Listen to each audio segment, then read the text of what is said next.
Hi friends, ഇന്ന് ഞാൻ വന്നിരിക്കുന്നത് നല്ല ഒരു മീൻകറി ആയിട്ടാണ് കേട്ടോ. മീൻകറി എന്ന് പറഞ്ഞു കഴിഞ്ഞാൽ നമ്മൾ മുളക് ഇട്ടിട്ട് വെക്കുന്നതാണ്. പക്ഷെ ഞാൻ ഇതിൻ്റെ അകത്ത് തേങ്ങാപ്പാൽ ഒഴിച്ചിട്ടുണ്ട്. അപ്പോൾ നിങ്ങളൊന്ന് വീഡിയോ കണ്ട് നോക്കുക, ഭയങ്കര സൂപ്പറാണ്. പക്ഷേ ഉണ്ടല്ലോ, ഞാൻ കാണിച്ചു തരാം. ഞാൻ എടുത്ത് വെച്ചിട്ടുണ്ട്, പക്ഷെ എനിക്ക് കഴിക്കാൻ പറ്റില്ല. ഞാനൊരു വെജിറ്റേറിയനാണ്. പിന്നെ എങ്ങനെയാണ് ഞാനിത് ഉണ്ടാക്കുന്നതെന്നല്ലേ. ഞാനിത് മീനിടുന്നതിന് മുമ്പ് ഇതിൻ്റെ ചാറ് ടേസ്റ്റ് ചെയ്ത് നോക്കും, ഇടുന്നതിന് ജസ്റ്റ് മുമ്പായിട്ട്. അപ്പോൾ അതിൻ്റെ അകത്ത് പുളിയും ഉപ്പും എല്ലാം ഉണ്ടോ എന്ന് നോക്കിയിട്ട് അത് കഴിയുമ്പോൾ അതിൻ്റെ അകത്ത് മീനിടും. എന്തായാലും നല്ല ടേസ്റ്റാണ്, ഉറപ്പാണ്. മക്കളെല്ലാവരും പറഞ്ഞു ഭയങ്കര സൂപ്പറാണെന്ന്. അപ്പോൾ എന്തായാലും നിങ്ങളൊന്ന് ഉണ്ടാക്കി നോക്കുക, ഓക്കെ? അപ്പോൾ എൻ്റെ വീഡിയോ കണ്ടുകൊണ്ടിരിക്കുന്നവർ, സബ്സ്ക്രൈബ് ചെയ്യാത്തവരൊന്ന് സബ്സ്ക്രൈബ് ചെയ്തേക്കണേ. പിന്നെ ലൈക്കും ചെയ്യണം, ഷെയറും ചെയ്യണം, കമൻറ്റും ചെയ്യണം. അപ്പം നമ്മൾ മീൻകറിക്ക് വേണ്ടിയുള്ള സാധനങ്ങളാണ് കേട്ടോ. വെളുത്തുള്ളി ഒരു കൈപ്പിടി നിറച്ച് വെളുത്തുള്ളി തൊലിച്ച് എടുത്തിട്ടുണ്ട് കേട്ടോ. നമ്മൾ അതൊന്ന് ചതച്ച് വെച്ചത് ഇവിടെ ചതച്ച് വെച്ചിട്ടുണ്ട്. കാണിക്കാൻ വേണ്ടിയായിരുന്നു അളവ്. വലിയൊരു പീസ് ഇഞ്ചി, അതിലൊരു 3/4 പീസും ചതച്ചിട്ട് ഒരു ബാക്കി ഭാഗം നീളത്തിൽ കീറി വെച്ചിരിക്കുക.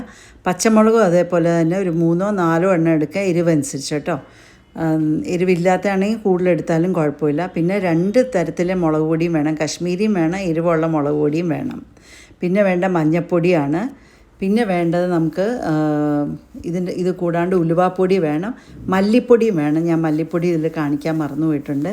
മല്ലിപ്പൊടി വേണം. പിന്നെ അത് കൂടാണ്ട് നമുക്ക് വേണ്ട മെയിൻ ഇൻഗ്രീഡിയൻ്റ് എന്ന് പറഞ്ഞു കഴിഞ്ഞാൽ പുളിയാണ് കേട്ടോ. കുടംപുളിയാണ് ഇതിൻ്റെ അകത്ത് യൂസ് ചെയ്യുന്നത്. കുടംപുളി നമ്മളൊരു 3 അല്ലി എടുത്തിട്ട്, ചെറിയ അല്ലിയാണെങ്കിൽ 3 എണ്ണം, അല്ലെങ്കിൽ വലുതാണെങ്കിൽ 2 എണ്ണം. അതിനൊന്ന് കീറിയിട്ട് കഴുകണം, നല്ലപോലെ കഴുകിയിട്ട് കുറച്ച് വെള്ളം ഒഴിച്ച് ഉപ്പ് ഇട്ടിട്ട് ഞാൻ മൈക്രോവേവിൽ ചെറുതായിട്ടൊന്ന് ചൂടാക്കി എടുക്കും കേട്ടോ. അങ്ങനെ ചെയ്ത് വെച്ചിരിക്കുന്നതാണ് അത്. അപ്പോൾ നമുക്ക് ഇനിയും ഇത് ബാക്കിയുള്ള ഇൻഗ്രീഡിയൻസ്, പിന്നെ ഉപ്പ് വേണം, തേങ്ങാപ്പാൽ വേണം കേട്ടോ. വളരെ ഇമ്പോർട്ടൻ്റ് ആണ് തേങ്ങാപ്പാൽ. ഒരു മുറി തേങ്ങ എടുത്തിട്ട് അതിൻ്റെ 1-ാം പാലും 2-ാം പാലും എടുത്ത് വെച്ചിട്ടുണ്ട് കേട്ടോ. ഇനി നമുക്ക് മുളക് പൊടി വേണം. കശ്മീരി മുളക് പൊടിയാണ് ആദ്യം ഇട്ട് കൊടുക്കുന്നത്. ഒരു 5 ടീസ്പൂണാണ് കേട്ടോ. എല്ലാം ടീസ്പൂൺ കണക്കാണ്. ടീസ്പൂൺ വേണം. 5 ടീസ്പൂൺ ഇട്ട് കൊടുത്തിട്ട്, പിന്നെ നമുക്ക് വേണ്ടത് എരിവുള്ള മുളക് പൊടിയാണ് കേട്ടോ. എരിവുള്ള മുളക് പൊടിയും നമുക്ക് വേണ്ടത് ഒരു 2 ടീസ്പൂൺ എരിവുള്ള മുളക് പൊടിയും വേണം. എന്നാലേ നമ്മുടെ മീൻകറിക്ക് നല്ല എരിവ് വരുള്ളൂ. എരിവില്ലാണ്ട് ഉണ്ടാക്കിയ മീൻകറി ആവില്ലല്ലോ. അപ്പോൾ അതൊരു 2 ടീസ്പൂൺ ഇട്ട് കൊടുക്കുക. അത് ഓരോരുത്തരുടെ എരിവ് അനുസരിച്ചാണ്ട് നമുക്ക് അഡ്ജസ്റ്റ് ചെയ്യാം. എരിവ് കൂടുതൽ, ഇതിപ്പോൾ ഒരു മീഡിയം എരിവേ ഉള്ളൂ. കൂടുതൽ നല്ല എരിവ് വേണമെന്നുള്ളവർക്ക് കശ്മീരിയുടെ അളവ് കുറച്ചിട്ട് ഇത് വേണമെങ്കിൽ കൂട്ടാം കേട്ടോ. പിന്നെ ഇത് കൂടാണ്ട് നമുക്ക് വേണ്ടതെന്ന് പറഞ്ഞാൽ മല്ലിപ്പൊടിയാണ് കേട്ടോ. ചിലർ മല്ലിപ്പൊടി ഇടില്ല, ഞാനിടും. ഒരു ടീസ്പൂൺ നിറച്ച് മല്ലിപ്പൊടി ഇടും. പിന്നെ മഞ്ഞൾപ്പൊടി വേണം. മഞ്ഞൾപ്പൊടി നമുക്കൊരു 1/4 ടീസ്പൂൺ മതി, കൂടുതലൊന്നും വേണ്ട. ആവശ്യത്തിന് വെള്ളം ഒഴിച്ചിട്ട് ഇത് നല്ലപോലെ ഒന്ന് പേസ്റ്റ് പരുവാക്കി എടുക്കണം. ഇത് പേസ്റ്റ് ആക്കുന്നതെന്ന് പറഞ്ഞു കഴിഞ്ഞാൽ, ഇങ്ങനെ വെള്ളം ഒഴിച്ച് പേസ്റ്റ് ആക്കുന്നതെന്ന് വെച്ചാൽ, നമ്മൾ എണ്ണയിലിടുമ്പോൾ ഈ പൊടികൾ കരിഞ്ഞു പോകരുത്. നമുക്കത് ഇങ്ങനെ എണ്ണയിലിങ്ങനെ മുരിച്ചെടുക്കാൻ പറ്റുന്ന ഒരു രീതി, വഴട്ടിയെടുക്കാൻ പറ്റുന്ന ഒരു രീതിയായിരിക്കണം. എന്നിട്ട് നമ്മൾ ചട്ടി വയ്ക്കുക. ചട്ടി വെച്ചിട്ട് ഒരു 3 ടേബിൾ സ്പൂണോളം വെളിച്ചെണ്ണ യൂസ് ചെയ്യാവുള്ളൂ കേട്ടോ. മീൻകറി കേരള സ്റ്റൈല്, കോട്ടയം സ്റ്റൈൽ എന്നൊക്കെ പറയാം. മീൻകറിക്ക് വെളിച്ചെണ്ണ ഇല്ലാതെ പറ്റില്ല. അപ്പോൾ വെളിച്ചെണ്ണ തന്നെ ഉപയോഗിക്കുക. പിന്നെ നമ്മൾ ചതച്ച് വെച്ചിരിക്കുന്ന വെളുത്തുള്ളി ഇഞ്ചിയും അതിൻ്റെ അകത്തോട്ട് ഇട്ട് കൊടുത്തിട്ട് ഒന്ന് വഴറ്റി കൊടുക്കുക. വഴറ്റുക എന്ന് പറഞ്ഞു കഴിഞ്ഞാൽ നമ്മൾ കരിഞ്ഞ് പോകാൻ ഇടയുണ്ടാക്കരുത്. കരിഞ്ഞാൽ വേറൊരു ചുവ വരും കേട്ടോ. അത് കാരണം അത് സൂക്ഷിക്കണം. ഇത് അടുപ്പത്തിട്ടിട്ട് നിങ്ങൾ അവിടെ ഇവിടെയും വേറെ വല്ലതുമൊക്കെ ചെയ്യാതെന്ന് ഇത് ചിലപ്പോൾ കരിഞ്ഞു പോവും. അത് കാരണം അത് സൂക്ഷിക്കുക. മീൻകറി ചെയ്യുമ്പോൾ മീൻകറി ചെയ്യുക, ഓക്കെ? പിന്നെ അത് വഴണ്ട് വരുമ്പോൾ നമ്മൾ പച്ചമുളകും അരിഞ്ഞ് വെച്ചിരിക്കുന്ന ഇഞ്ചിയുള്ള നീളത്തിൽ അതും കൂടി ഇട്ട് കൊടുക്കുക. അത് നമുക്ക് ഒരുപാട് മൊരിയേണ്ട ആവശ്യമില്ല. ഇപ്പം 2 തരത്തിൽ ഇഞ്ചി ഇട്ടിട്ടുണ്ട് കേട്ടോ ഈ റെസിപ്പിയിൽ.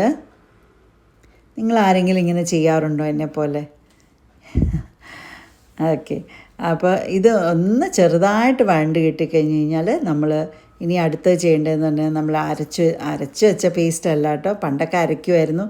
ഇപ്പോൾ ദേ നമ്മൾ കലക്കി വെച്ചിരിക്കുന്ന പേസ്റ്റ് മുളകിൻ്റെ അതങ്ങ് ഇട്ട് കൊടുക്കുക. ഇട്ട് കൊടുക്കുമ്പോൾ നമ്മുടെ കളറ് നല്ല ചുമന്നിരിക്കും. അത് നമ്മൾ വഴട്ടുന്ന അനുസരിച്ച് അത് ഡാർക്ക് റെഡ് ആയിക്കൊണ്ടിരിക്കും.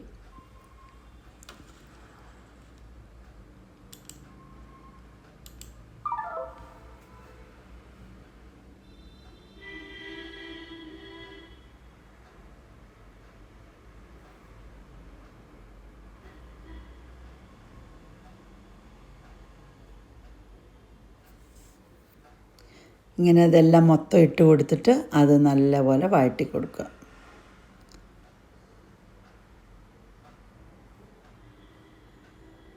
കുറച്ച് ക്ഷമ വേണം. വഴറ്റുമ്പോഴൊക്കെ നമുക്ക് അത് നിന്ന് വഴറ്റി നമ്മൾ കൈ അളക്കാതെ എടുക്കാണ്ട് നമ്മൾ വഴറ്റി കൊടുക്കണം. കണ്ടോ ഇപ്പോൾ കളറ് മാറിയുണ്ടോ? ഞാനൊന്ന് ഫാസ്റ്റാക്കി ഇതാത്.